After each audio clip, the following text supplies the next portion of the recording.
একজন কিংবদন্তি, এক পরিচালক আর এক ভয়ঙ্কর থাগের কাহিনী। ৩৮ বছর পর আবারও একসাথে মণিরত্নম আর কমল হাসান।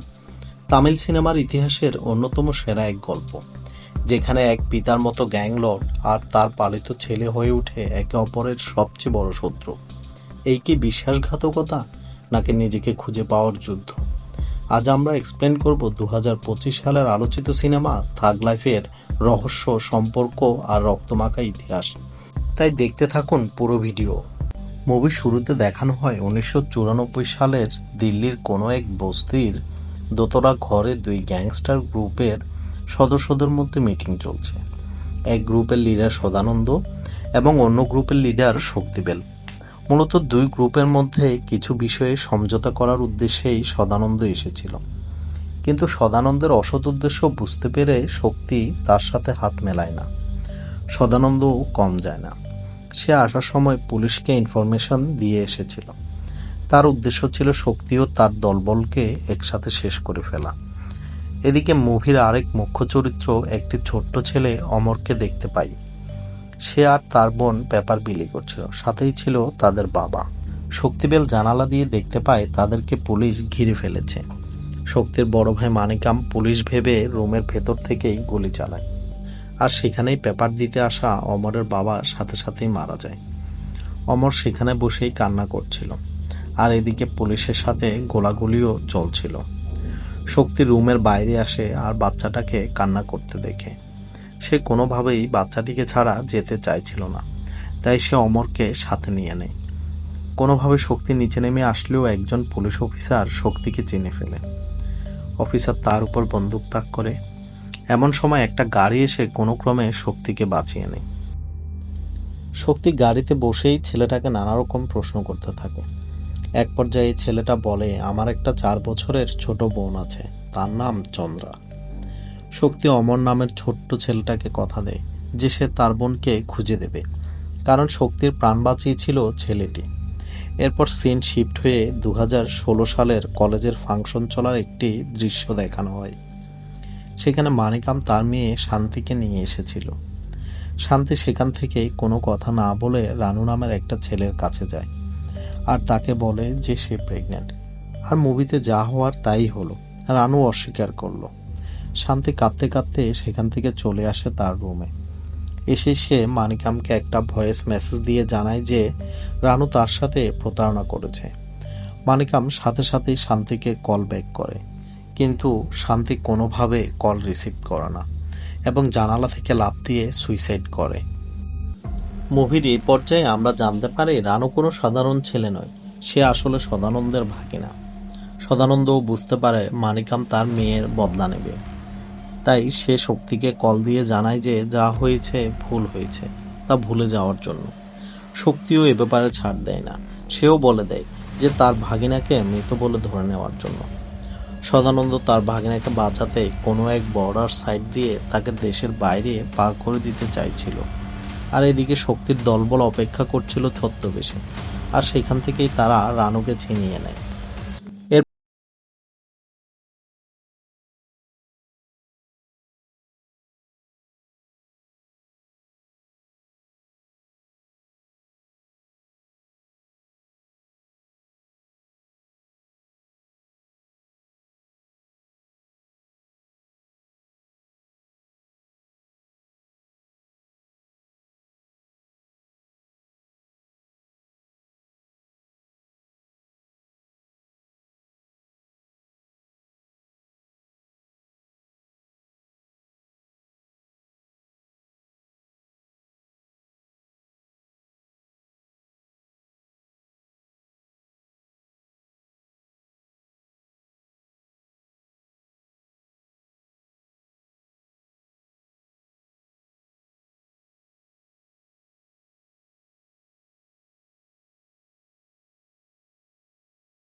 গিয়ে বন্দুক তাক করে। এক পর্যায়ে তাদের চারজনের সঙ্গে ধস্তাধস্তি শুরু হয়। তখনই অ্যান্টনি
এদিকে আনবুরাজকে কেউ একজন ফোন করে জানায় যে শক্তি ফিরে এসেছে।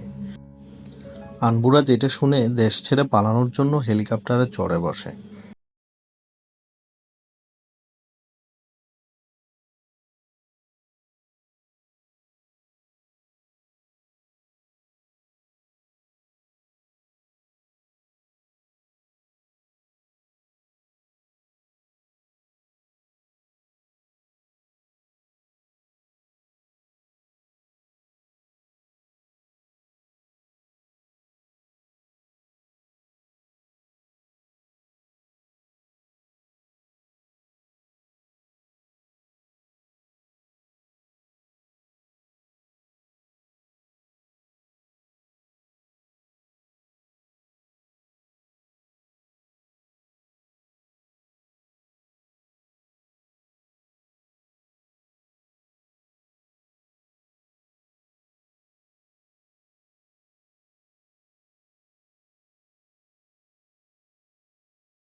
নেক্সট কোন মুভি এক্সপ্লেইন চান।